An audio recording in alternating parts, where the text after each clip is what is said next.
जय हिंद, जय भारत।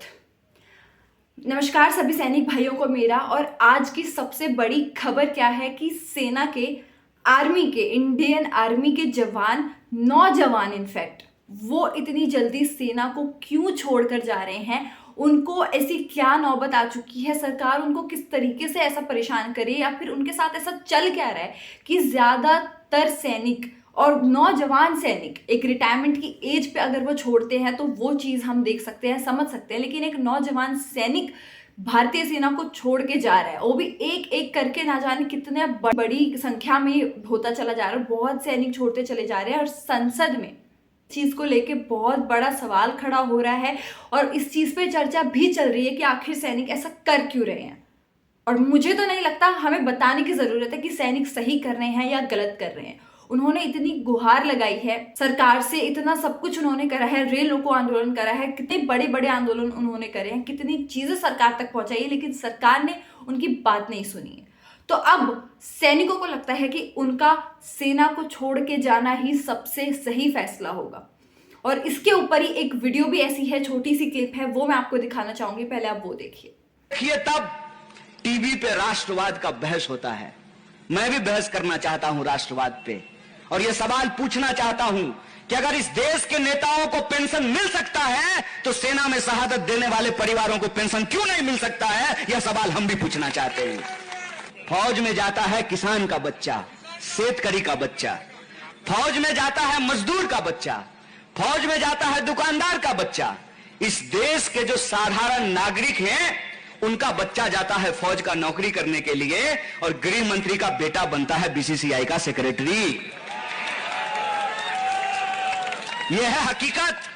तो जैसा आपने देखा, ये इतने बड़े बड़े सवाल यहाँ पर खड़े हो रहे हैं कि संसद में इस चीज को लेकर अब बहस छिड़ रही है कि आखिर एक सेना का जवान क्यों, उसको ऐसी क्या नौबत आ गई है कि उसको सेना छोड़ के जानी पड़ रही है, उसको इतनी अर्ली एज में अपनी वर्दी छोड़ के जानी पड़ रही है। इनफैक्ट इस बात से हम सभी जानते हैं कि अगर कोई सेना में जाता है तो वो इसी मोटिव से जाता है कि हम देश की रक्षा करेंगे और देश के लिए जान देकर आएंगे या दुश्मन की जान लेकर आएंगे।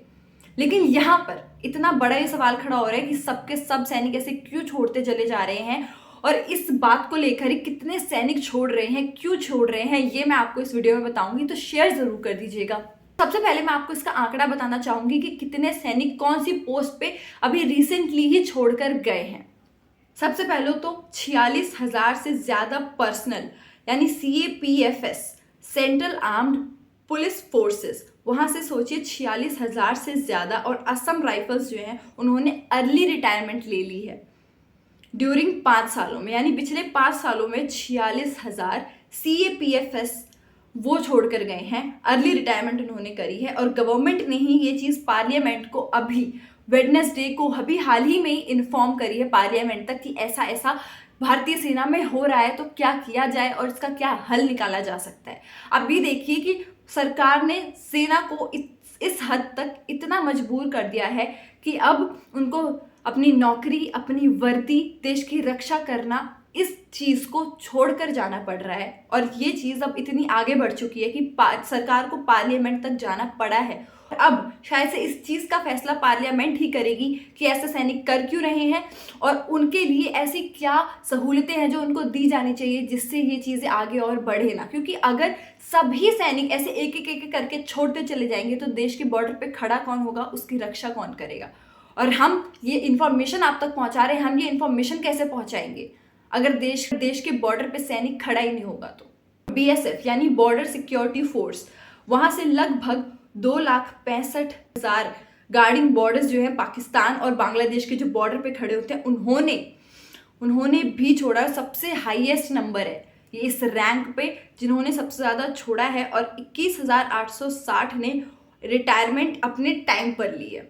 आप सोचिए कितने बड़े बड़े आंकड़े हैं ये। 2,65,000 बहुत ज़्यादा बड़ा आंकड़ा होता है, कोई छोटा मोटा नहीं है। 150 सैनिक नहीं है। और उसके बाद CRPF यानी सेंट्रल रिजर्व पुलिस फोर्सेस, उन्होंने उससे भी बड़ी संख्या में उन्होंने रिटायरमेंट ली है, यानी कि 3,25,000। और जो बाकी फोर्सेस हैं, असम राइफल्स की, central industrial security force, CISF, ITBP, SSB, इस सारी पोस्ट से आपको वाकिफ होंगे, आपको पता होगा इन पोस्ट के बारे में। उन्होंने भी बहुत आंकड़े छोड़े हैं, 3000, 2000, 1738, बहुत बड़े बड़े आंकड़े हैं, ये भी छोटे मोटे आंकड़े नहीं हैं। इतनी बड़ी रेंजेस में अगर सैनिक इंडियन आर्मी को अगर छोड़ता चला जाएगा तो वहाँ पे खड़ा कौन होगा। अब सबसे बड़ा रीज़न जो हमें जहाँ तक खबर मिली है, हमें जितना पता है, इसके पीछे रीज़न क्या है, the major reasons for voluntary retirement as indicated by these forces are personal and domestic, including children related या फैमिली इशूज़, हेल्थ इशूज़ या फैमिली मेम्बर्स या सोशल ऑब्लिगेशंस और commitments, and for seeking better career opportunities.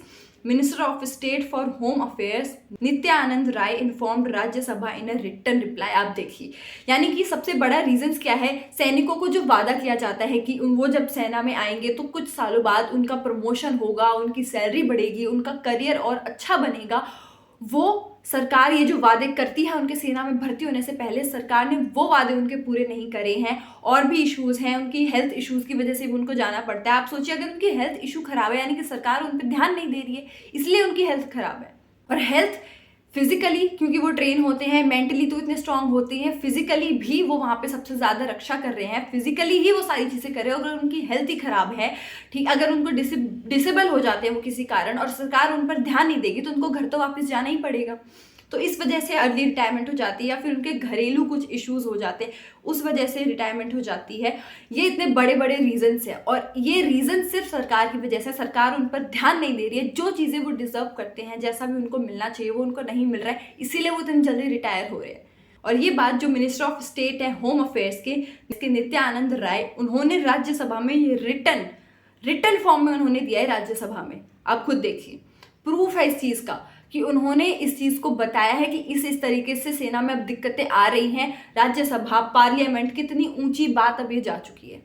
और इसमें गलती किसकी है वो आप कमेंट करके बताएंगे। आपको क्या लगता है, क्योंकि हमारा काम है आप तक खबर पहुंचाना। अब वो खबर आपको किस हद तक सही लगी है वो काम आपका है। आपका पर्सपेक्टिव क्या है, आपको सही लगी है या गलत लगी है, कमेंट सेक्शन में ज़रूर बताइएगा। और ये थी आज की खबर। मैं उम्मीद करती हूँ आप वीडियो को शेयर ज़रूर करेंगे, क्योंकि सभी सैनिकों को पता चलना चाहिए कि इंडियन आर्मी में, भारतीय सेना में आखिर में चल क्या रहा है और क्यों ये सारी चीज़ें हो रही हैं। और मेरा नाम है साक्षी, CCN News 24 से। धन्यवाद।